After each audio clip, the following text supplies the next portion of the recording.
요한 2서 7절부터 13절까지입니다. 요한 2서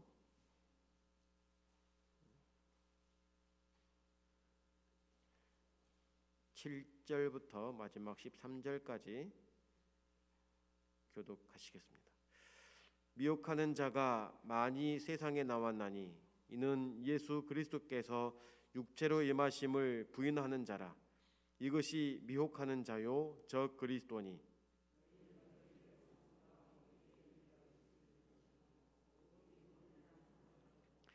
지내쳐 그리스도 교훈 안에 거하지 아니하는 자마다 하나님을 모시지 못하되 교훈 안에 거하는 이 사람이 아버지와 아들을 모시느니라.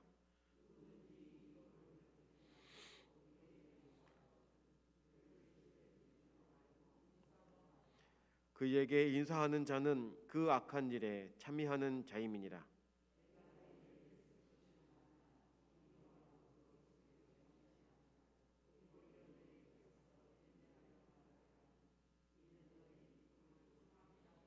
함께합니다.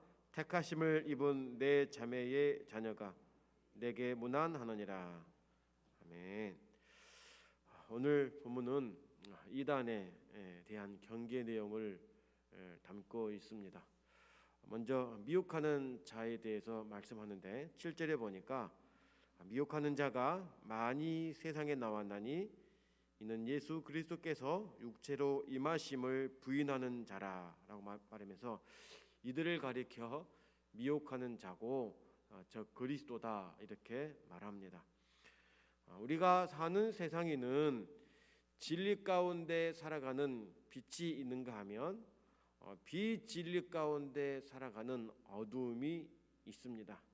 진리와 비진리가 공존하고 빛과 어두움이 공존하고 있다라고 하는 것이죠.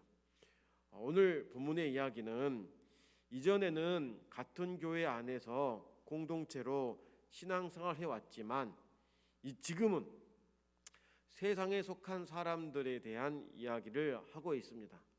세상이다라고 말하는 것은 하나님을 적대시하는 곳을 의미합니다.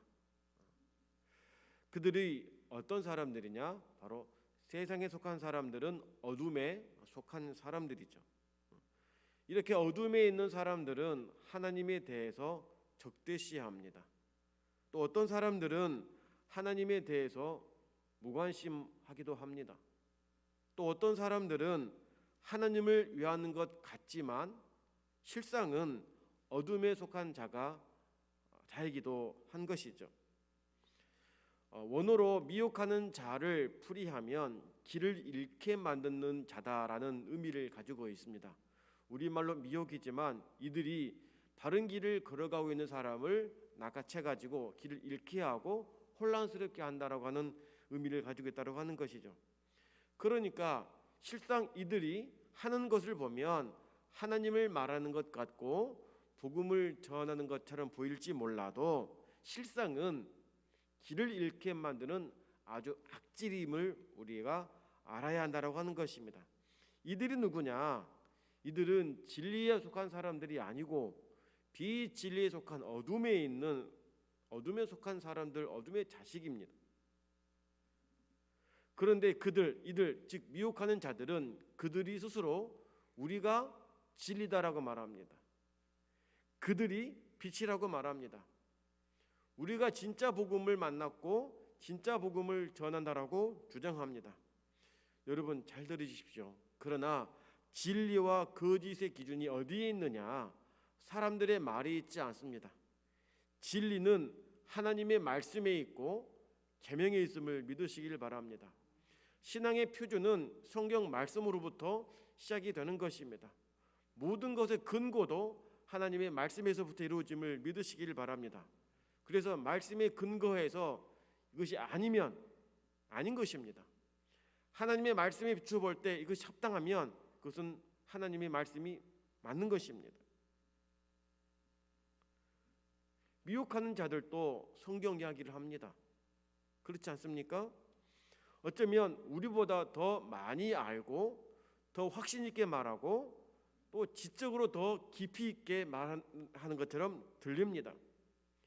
그러나 앞서 말씀드린 것처럼 사람들이 귀에 감미롭게 하고 뭔가 있는 것처럼 들려진다 하더라도 본래 뜻과 어긋난 말을 한다면 그건 진리가 아니라 그것은 가짜입니다. 비진리인 것입니다. 대부분 이 미혹하는 자들이 어떻게 유혹합니까? 성경에 없는 것들을 우리가 만났다. 성경에 가르치지 않은 것들을 우리는 가르친다. 이렇게 강조합니다. 그게 바로 이단이고 비진리인 것입니다. 우리는 기록된 성경 말씀을만으로도 하나님을 다 이해할 수 없습니다. 그런데 그 안에 있지도 않고 가르치지 않은 것들을 가르치는 자기들 말로 자기들이 비진리임을 자인하는 셈이 되는 것입니다. 그럼에도 불구하고 그 말이 현혹되어서 그래 기존 교회가 가르치지 않으니까 저기 가서 더 깊이 배워야지 라고 하다가 그 꾀에서 미혹하는 자가 되고 마는 것입니다. 서두에 말씀드린 것처럼 이 미혹하는 자들도 원래는 같이 함께 신앙생활 해왔던 성도들입니다. 그런데 그들이 어찌하다가 미혹하는 자가 되었느냐?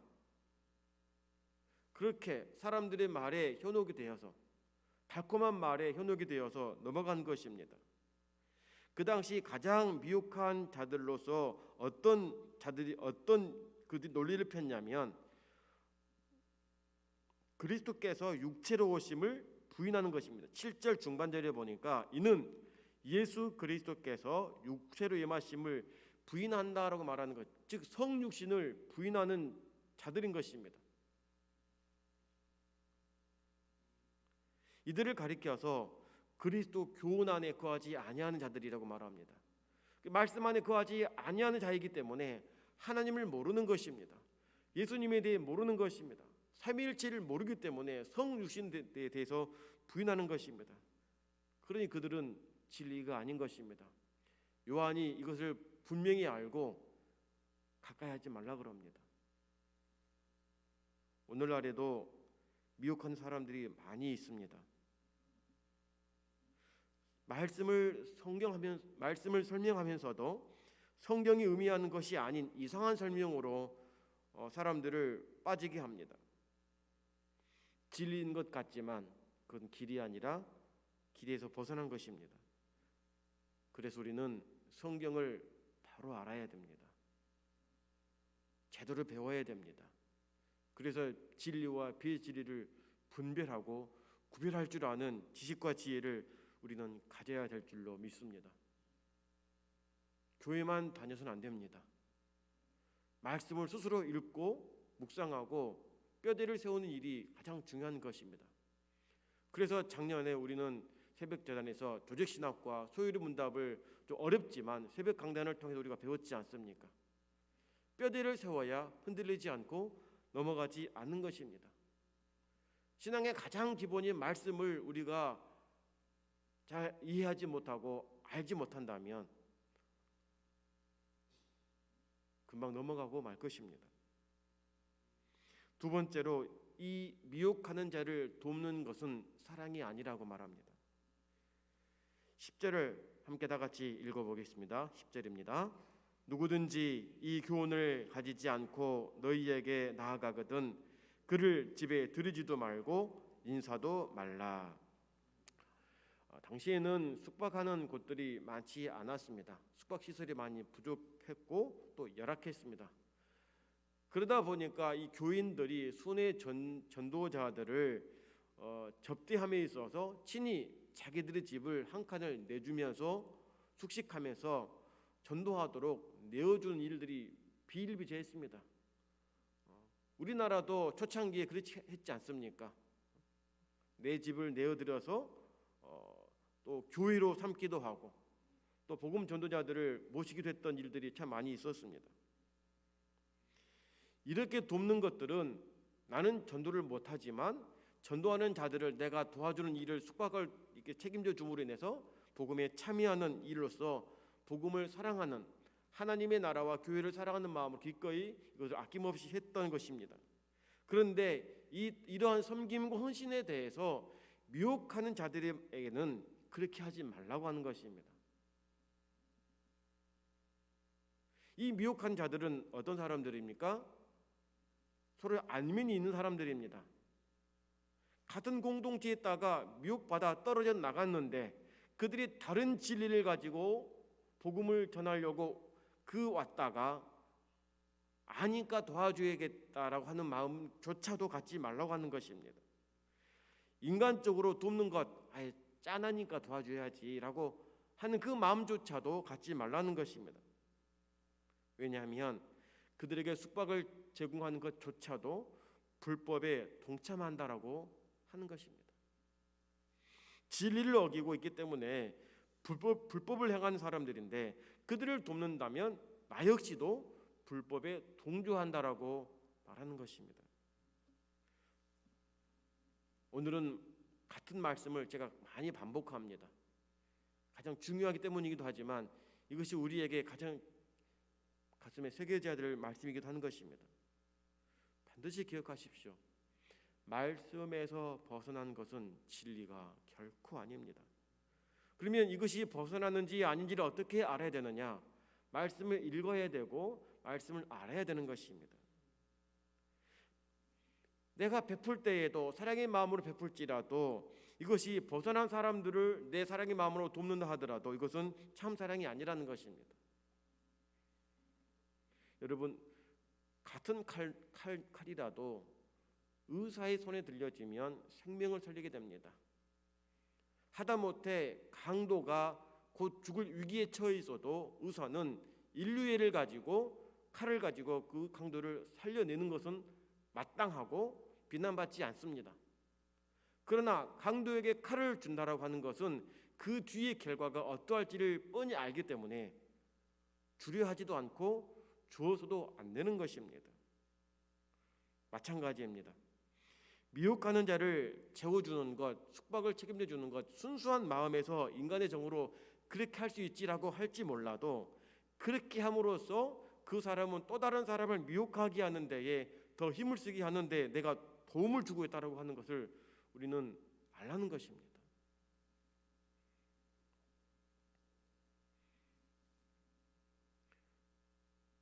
우리 영광 땅에도 미혹하는 자들과 이단 세력들이 참 많이 있고 안타깝게도 우리 가운데 그러한 넘어져서 함께하지 못한 이들이 있지 않습니까? 우리는 뼈아픈 그 아픔을 잊어서는 안 됩니다. 더 이상 똑같은 상황이 반복되지 않기 위해서는 1차적으로 우리가 말씀 안에 반드시 거해야 되고 말씀을 늘 묵상하면서 분별할 수 있는 지식과 지혜를 가져야 될 줄 믿습니다. 요즘 젊은이들에게 다양한 방법으로 접근을 해서 미혹합니다. 스마트폰이 있다 보니까 영상 매체를 통해서 교묘하게 진리를 포장해서 미혹합니다. 어느 순간부터 빠져가지고 헤어나지 못할 만큼 있는 청년들도 많이 있습니다. 다시 한번 말씀드립니다. 미혹에 넘어가지 않으려면 말씀을 가까이 해야 되고 교회를 통해 바른 신앙의 뿌리를 내리는 것이 중요합니다. 이 교회 저 교회 다니는 것이 아니라 내 교회에 신앙의 뿌리를 내리고 나의 담임 목사님으로부터 말씀을 받고 듣고 신앙을 전수받아서 내 교회 섬김을 다할 때에 그 믿음이 건강하게 자라는 것입니다. 이 새벽에 우리가 기도할 때에 어떻게 기도해야 되겠습니까? 먼저는 우리 스스로가 미혹의 영에 흔들리지 않도록 견고한 믿음 달라고 기도하시기를 바랍니다. 두 번째로는 우리의 다음 세대들에게 분별의 영을 주시어서 진리신 예수님을 꼭 붙잡고 흔들리지 않기를 기도합시다. 마지막 세 번째로 우리 교회에 미혹하는 자들이 침범하지 못하도록 막아주시고 성령의 역사가 임하는 교회가 되기를 위해서 함께 다 같이 주의 이름 부르짖고 기도하겠습니다. 주여 주여 주여. 걸어가신 주 우리 하나님 아버지 감사합니다. 감사합니다. 우리를 사랑하여 주시어 질 가운데 인도하시고 어둠의 자식이 아닌 빛의 자녀로 우리를 삼아 주시어 아버지 말씀 가운데 거하며 주 은혜 가운데 거하게 하시니 감사합니다.